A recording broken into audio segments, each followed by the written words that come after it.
महाराज, हमको फटकार लगा दी, हमको वहां से भगा दिया। यमराज बोला सुनो, मैं कभी कभार जब भजन करने बैठता था, माला हाथ में लेकर बैठता था, तुम पूछते थे ना किसका भजन करते हो? जिसका मैं भजन करता हूं ना, वो मेरा वही तो नारायण है जिसका मैं भजन करता हूं। अरे मैं तो झूठ मूठ का मालिक हूं, असली मालिक तो वही है। पार्षदों ने कहा अपने बेटे का नाम नारायण आया तो वहां पर नारायण के पार्षद आ गए। यमराज बोले धीरे धीरे धीरे धीरे बोलो, इस नाम को यहाँ नरक में मत गाओ। क्यों? अगर इस नाम को तुम यहाँ गाओगे ना तो नरक में जितने पड़े और उनके कान में भी अगर नाम चला गया ना तो सबका उद्धार हो जाएगा, मेरी तो छुट्टी, यहाँ से धंधा ही चौपट हो जाएगा। इसको धीरे बोलो। तो महाराज फिर हम लाएं किसको ये बताओ? सभी लोग अपने बेटा बेटी का नाम, कोई नारायण रख लेगा, कोई माधव रख लेगा, भगवान के नाम पे रखेगा, तो फिर हम लाएं किसको? आचार्य जी कहते हैं राजन, यमराज ने कहा जिस व्यक्ति की जीव ने कभी भी पूरे जीवन में एक बार भी कृष्ण नाम के कीर्तन को नहीं गाया, जिसकी दृष्टि कभी भी भगवान के चरणों में नहीं झुकी हो, जिसने एक बार भी भगवान के चरणों का अनुसरण नहीं कर अपना मस्तक कभी गोविंद के चरणों में नहीं झुकाया, ऐसे पापी को तुम पकड़ करके लाओ। और जो भगवान का नाम कीर्तन करते हैं ना, उसको कभी नरक में नहीं लाना चाहिए। अजामिल जब इस बात को सुन रहा था, अजामिल ने सोचा रे बेटा का नाम लेने से मैं नरक में जाने से बच गया था, केवल बेटा का नाम लेने से।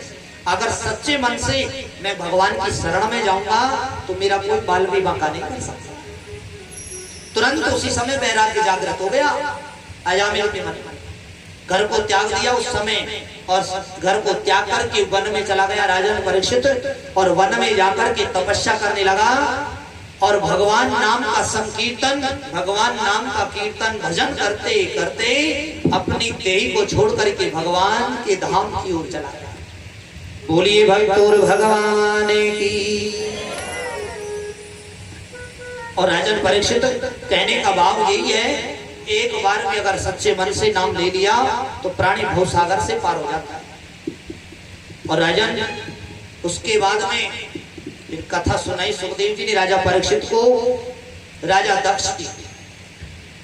राजा दक्ष की असिकनी नाम की जो इनकी पत्नी है, उनके 10,000 पुत्र हुए सजन। नारद जी ने 10,000 पुत्र हुए। 10,000 पुत्रों को हम हरियस्व बोलते हैं। नारद जी ने आकर के उनको ऐसा उपदेश दिया कि वो घर छोड़ करके सारे के सारे वन में चले गए, क्योंकि नारद जी का काम ही यही है, इधर की उधर उधर की इधर करना। मैंने कल बताया ना आपको, नारद का मतलब क्या है? नारम ज्ञानम ददाति इति नारद। और हमारे ब्रज में तो लोग कहते हैं, बोले ना रद, जाति बात को देवता भी रद्द नहीं कर सकता। नारद जी का स्वभाव ही ऐसा ही है। जिस घर में रोज लड़ाई होती हो, नारद जी वहां चले जाए तो समझो हमेशा के लिए शांति हो गई। और जिस घर में, जिस परिवार में कभी लड़ाई झगड़ा नहीं हो और नारद जी वहां चले जाए तो समझो शुरुआत हो गई। 10,000 पुत्रों को ऐसा उपदेश दिया मेरे सज्जनों, वन में चले हरियस्व को। उसके बाद में 1,000 पुत्र और हुए राजा दक्ष के असिकनी नाम की कन्या पत्नी से। 1,000 पुत्र हुए जिनका नाम है सबलासव। नारद जी ने उनको भी ऐसा ही उपदेश दिया वैराग्य का, वो भी वन में चले गए। इतना सुनते ही राजा दक्ष को क्रोध आ गया। दक्ष महाराज ने नारद जी को श्राप दे दिया, नारद जी जाओ मैं तुम्हें श्राप देता हूं कि तुम 2 घड़ी से ज्यादा कभी जीवन में कहीं नहीं ठहर पाओ, क्योंकि ज्यादा तुम रुकते हो ना वहां फिर तुम कल्याण भी जल्दी करते हो महाराज। राजा दक्ष का नारद जी को श्राप लग गया। उसके बाद में मेरे सज्जनों राजा दक्ष के 60 कन्याएं हुई। असिकनी नाम की जो इनकी पत्नी है उनके 60 कन्या हुई, जिनका विवाह बड़ी धूमधाम से किया राजा दक्ष। 10 कन्याओं का विवाह तो धर्मराज के साथ में कर दिया।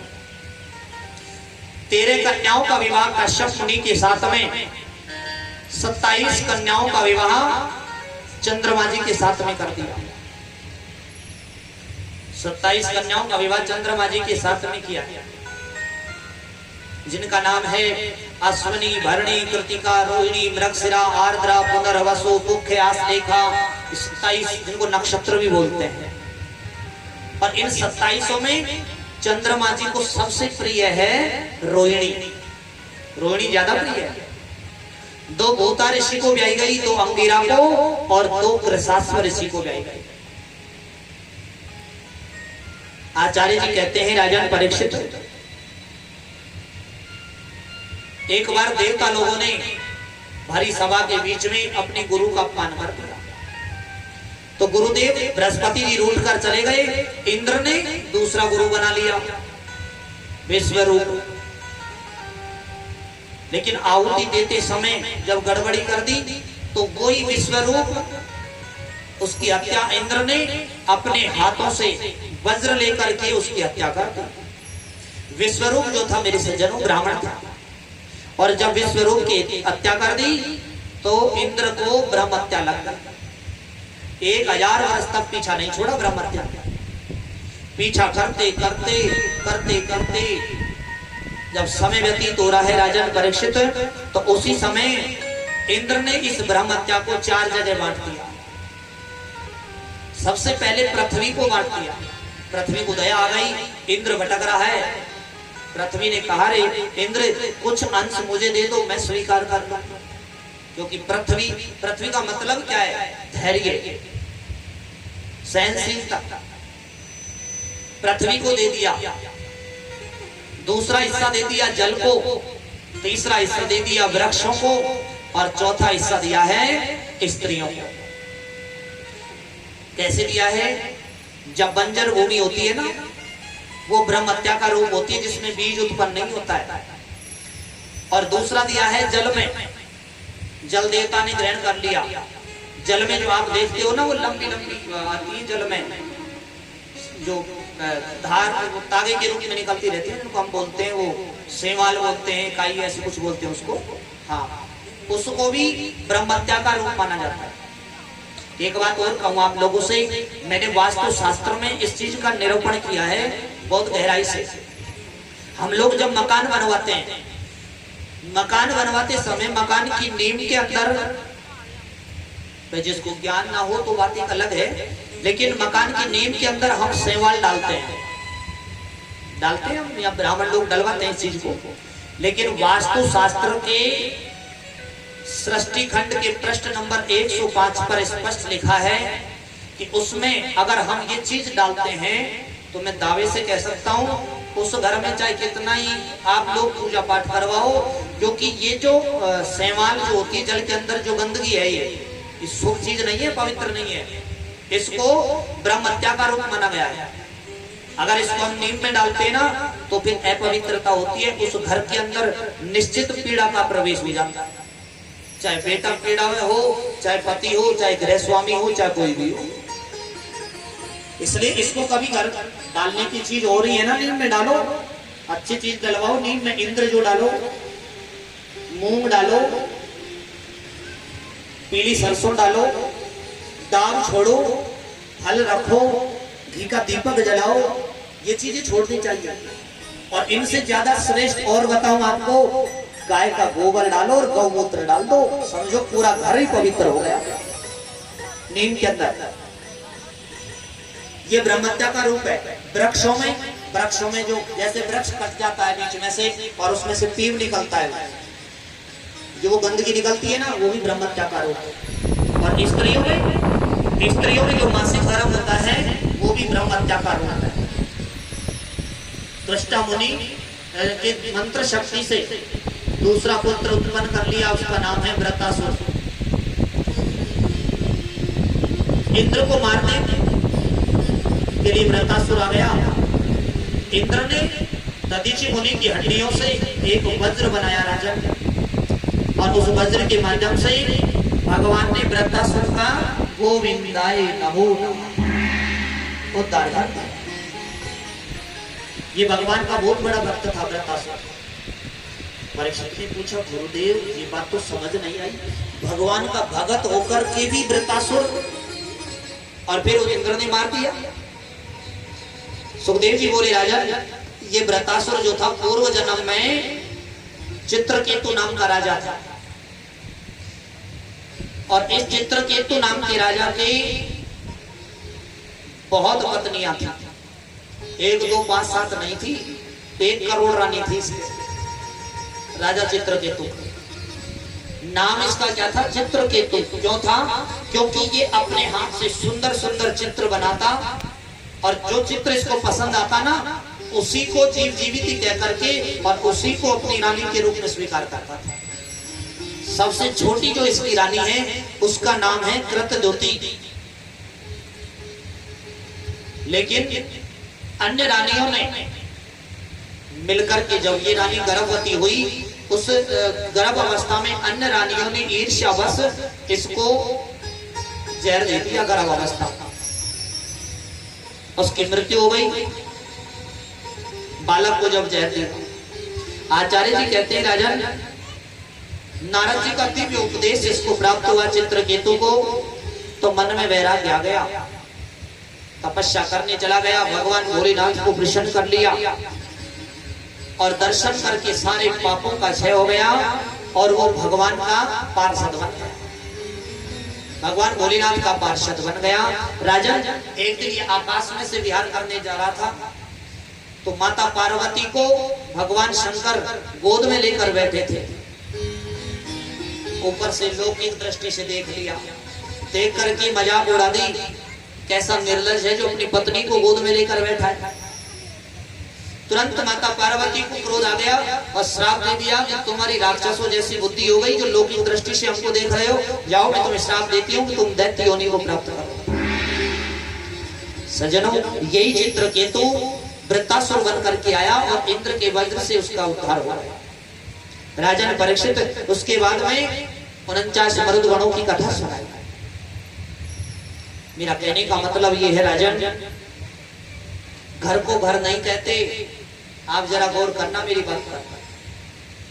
ईंट सीमेंट गारे से हम मकान बना सकते हैं सज्जनों, घर नहीं बना सकते।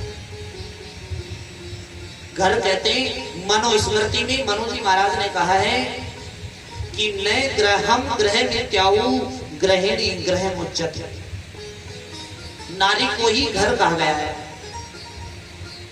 आपसे कहूं, अगर स्त्री चाहे अपने घर को स्वर्ग बना सकती है, अगर स्त्री चाहे अपने घर को वैकुंठ बना सकती है, और यदि नारी चाहे ना, अपने घर को नरक का अड्डा भी बना सकती है।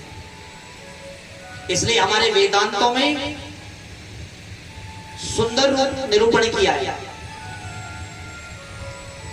राजन, संत, महात्मा, अमलात्मा, मुनि, वेद, पुराण, शास्त्र, ये सब 4 प्रकार की स्त्री बताते हैं। आप जरा गौर से सुन लेना इस बात को। घर को घर नहीं कहते, नारी को ही घर का है। और अगर घर में पति पत्नी आपस में संयोग से रहते ना, तो वो घर स्वर्ग बन जाता है। प्रसंगवत ध्यान आ गया, जिस समय राम जी को वनवास हो गया, माता जानकी जब मिली अनसुईया जी से, माता अनसुईया ने जो शब्द कहे हैं, जो शिक्षा दी है सीता जी को जीवन में उतारने लायक, आप मनन करना जरा इन बातों को। अनसुईया जी ने कहा है, हे जानकी सुनो, माता पिता भाई परिवार के लोग ये सब हित करने वाले हैं, ये सीमित सुख देते हैं, लेकिन जो पति होता है ना, वो असीमित सुख प्रदान करता है। इसलिए अनसुईया जी कहती है कि वो स्त्री तो अदम समझना अपने आप को, जो अपने पति की सेवा नहीं करती। वो नारी अपने आप को अदम समझना, गिरी हुई समझे, जो अपने पति की सेवा नहीं करती। और फिर यमपुर में जाकर के अनेकों प्रकार का दुख भोगती है वो नारी। आपसे एक बात कहूं माता बहनों, चाहे कितना ही भागवत सुन लो, कितना ही आप शंकर भगवान को स्नान करवा लो, 7 दिन चाहे आप व्रत पूजा करो, बाबा ने बताया है नारी के लिए कोई और दूसरा धर्म नहीं है। मैं ये नहीं कहता भागवत कथा मत सुनो, मंदिर पूजा मत करो, करो कि हमको मानव तन के उद्धार के लिए मार्ग बताए हैं, लेकिन नारी का केवल एक ही धर्म है और दूसरा धर्म संसार में कोई नहीं है। वो धर्म क्या है कि एक ही धर्म, एक व्रत, एक ही धर्म है, एक ही व्रत है, एक ही धर्म एक व्रत नेमा, काय मन वचन पति पद प्रेम। काया से, मन से और वचनों से नारी अपने पति के चरणों में प्रेम करे, केवल यही सबसे बड़ा धर्म है नारी के लिए, और कोई धर्म नहीं है। एक ही धर्म एक व्रत नेमा, काय वचन मन पति पद प्रेम। माता अनसुईया जी कह रही है सीता जी से, इसलिए वेद पुराण संत 4 प्रकार की नारी बताते हैं, 4 प्रकार की पतिव्रता बताते हैं। जो अपने पति की सेवा मन से करती है ना, वो पतिव्रता नारी होती है। सबसे पहली है उत्तम नारी। तुलसी बाबा ने रामायण जी में लिखा है सुंदर, सबसे पहली है उत्तम नारी, फिर है मध्यम, फिर है निकृष्ट और चौथी है अधम नारी। अब फैसला कर लेना अपने आप कि हम कौन सा नंबर की हैं। मैंने पहले दिन ये कहा था कि सुबह सुबह खड़ी होकर के सब अपने अपने पति के चरणों में प्रणाम करना, भागवत कथा का पुण्य मिलता है। देखो ईमानदारी से बताओ कौन कौन अपने पति के चरणों में प्रणाम करती हो? बहुत अच्छी बात है। जो माता बहन अपने अपने पति के चरणों में प्रणाम करती है, उनको ये ब्राह्मण बालक प्रणाम करता है, और जो नहीं करती है ना, उनसे कहता हूं कि खरबूजा को देख के खरबूजो रंग बदले, इसलिए तुम भी बदल जाओ, शुरू हो जाना सेवा करना। उत्तम नारी के लक्षण क्या है मेरी माता बहनों, ध्यान से सुनना। माता अनसुईया जी कहती हैं, जानकी उत्तम नारी सबसे श्रेष्ठ जो नारी है उसके लक्षण क्या हैं कि उत्तम के अस बस है मन माही, और सपने हूं आन पुरुष जग नाही। उत्तम नारी के वो लक्षण हैं, वो ये उत्तम श्रेणी की पतिव्रता नारी के लक्षण हैं। ऐसा भाव उसके मन में रहता है कि जगत में, संसार में मेरे पति के सिवा कोई दूसरा पुरुष है ही नहीं। सपने हूं आन पुरुष, सपने में भी वो किसी पराये पुरुष का दर्शन नहीं करता। और दूसरी है मध्यम। मध्यम नारी के लक्षण क्या है पतिव्रता के कि मध्यम पर पति देख ही कैसे, भ्राता पिता पुत्र निज जैसे। दूसरे नंबर की जो नारी होती है वो पराये पुरुष को ऐसे देखती है जैसे वो अपना सगा भाई हो या पिता हो या पुत्र हो। और धर्म विचार समझ कुल रही, सो निकृष्ट नारी श्रुति असकई। श्रुति माने वेद होता है, वेद बताते हैं इस नारी को। तीसरे नंबर की जो अपनी धर्म की मर्यादाओं का पालन करके, जो परिवार का संयोजन करके जो रहती है ना मर्यादाओं में, वो तीसरे प्रकार की नारी। और जो चौथे प्रकार की नारी है, माता अनसुईया जी कहती हैं, जानकी चौथे प्रकार की जो पतिव्रता है ना, वो कैसी होती है? अधम नारी है। अधम का मतलब बिल्कुल गिरी हुई। अधम नारी के लक्षण क्या हैं? बिन अवसर बहते रह जोई, और जाने अधम नारी जग सोई। जिसको कोई भय नहीं हो, जो ना सास की माने, ना ससुर की माने, ना वेद की मर्यादा को माने, ना पति की माने, जो किसी प्रकार किसी से किसी मर्यादा को नहीं माने, कोई भय नहीं हो, और वो रहती है ना, वो चौथे प्रकार की अधम नारी है। आचार्य सुखदेव जी बताते हैं राजन, और जो स्त्री केवल दिखावा करती हो, केवल बनावटी प्रेम दिखाती हो, जगत में उसे अधम नारी समझना चाहिए। और वो नारी एक नहीं, रौरव नाम का जो नरक है उसमें 100 कलप तक दुख पाती है। कौन सी नारी? बाबा ने बताया है कि पति वंचक पर पति रति करही, और रौरव नरक कलप सत पर। जो अपने पति को छोड़कर पराये पुरुष का जो नारी संग करती है, वो रौरव नाम के नरक में 100 कलप तक दुख भोगती है। और गर्भ गीता जी में तो स्पष्ट लिखा है कि जो स्त्री अपने पति को छोड़कर पर पुरुष का संग करती है ना, वो अगले जन्म में क्या बनती है? मालूम है? अगले जन्म में वो 2 मुंह वाली सांप नहीं बनती, जिसको हम लोग क्या बोलते हैं, जो दोनों तरफ मुंह होते हैं, दुम्बी जिसको बोलते हैं, वो बनती है। फिर 4 तरह की नारी बताई है हमारे संत महापुरुष जो होते हैं, उन्होंने बताई है 4 तरह की नारी है। जब ब्रह्मा जी ने सृष्टि को रचा है विधाता ने, तो उसने 4 तरह की नारी, और सरल भाषा में बता दूं आपको, 4 तरह की नारी है, हंसणी, शंखणी, डंकणी और पद्मणी। चारों नारियों के अलग अलग लक्षण भी है। फैसला अपने आप कर लेना कम कौन सा नंबर की है, मुझको नहीं बताना पड़े। 4 तरह की नारी रची विधाता ने, सो आप बड़े ध्यान से सुनना और फैसला भी करते रहे। अरे 4 तरह की नारी हो जगत में, 4 तरह की नारी ऐसी रची विधि ब्रह्मा ने जगत में। 4 तरह की नारी ऐसी रची विधि ब्रह्मा ने जगत में।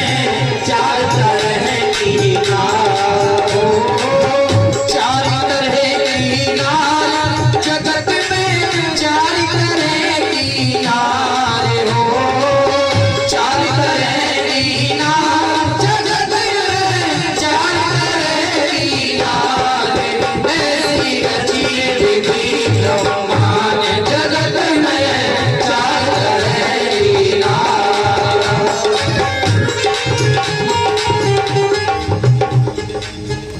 4 तरह की नारी बता रहा हूं मैं, और आप लोग ऐसे बैठे हो जैसे लगन में पता सले भाई है। अरे हाथ दिए परमात्मा ने, फैसला कर लो अपने आप में तालियों के साथ में। हरि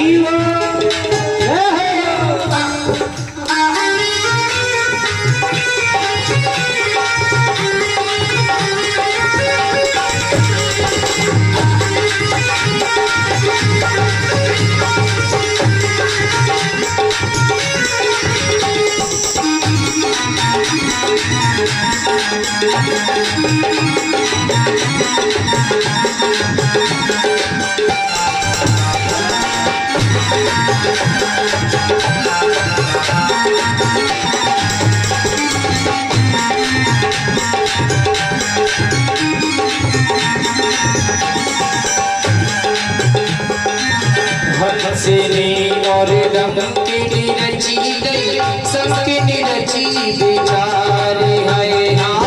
हंसनी और डंकिनी रची गई, शंखनी रची बेचारी। हंसनी और डंकिनी रची गई, शंखनी रची बेचारी है। हंसनी और डंकिनी रची गई, शंखनी रची बेचारी। सिंगल दीप परमनी रची गई, सिंगल दीप परमनी रची गई। देख पलक ऐसी रची विधि ब्रह्मा ने जगत में।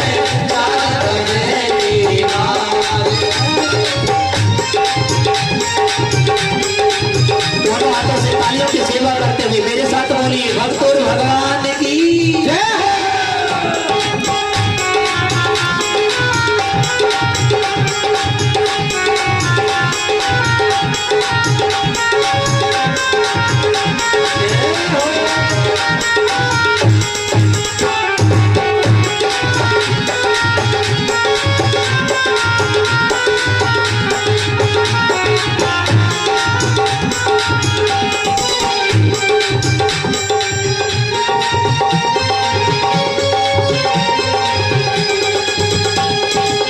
हंसनी तो हंसी कर बोले, पति से राखे प्यारी है। हंसनी तो हंस कर बोले, पति से राखे प्यार। हंसनी तो हंसी कर बोले, पति से राखे प्यारी है। कौन सी नंबर की है? पहले नंबर की नारी, क्या नाम है इसका?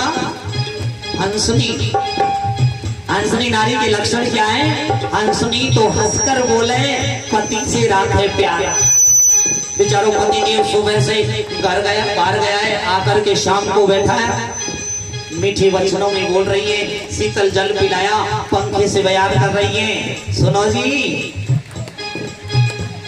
एक नंबर की नारी के लक्षण है हंसनी हंसकर बोले पति से राखे प्यार।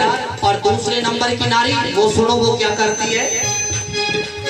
टंकिनी खून पति को पीवे, टंकिनी खून पति को पीवे, रोज करे तकरार मेरी बची भैया मान जगत में जाकर है किनार ऐसी चीजें दीदी गवार जगत में जाकर है किनार।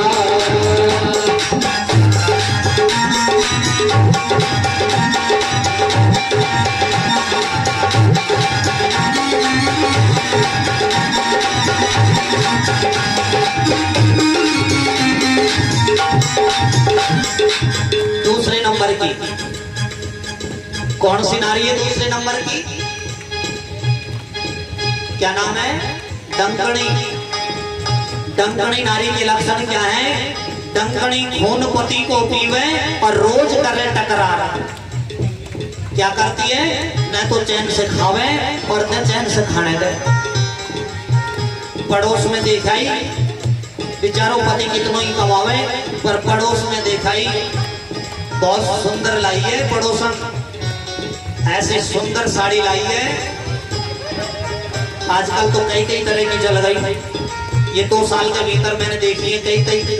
हमारे यहाँ अभी मैं पूनखर भागवत करने गया था भोमिया बाबा के वहाँ, तो वहाँ जो कथा में आती थी ना, तो रिश्तेदारी भी जानकारी भी है, वो सब आपस में बताती। बोले देख बहन, या कोरोना की लोगड़ी लॉकडाउन को लहंगो पड़ोस में देखा ही, अब तो वही चाहिए कि पति को बेचारे को लाड़ देना पड़े।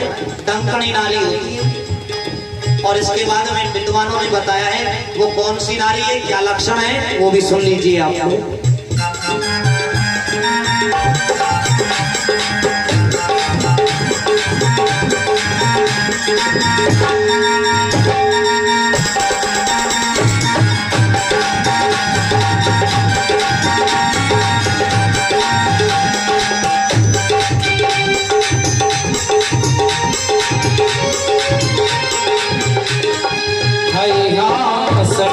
सुर पंखासी डोले खुले राखे बाल हो, सुर पंखासी डोले खुले राखे बाल, सबके सुर पंखासी डोले खुले राखे बाल हो, सबके सुर पंखासी डोले खुले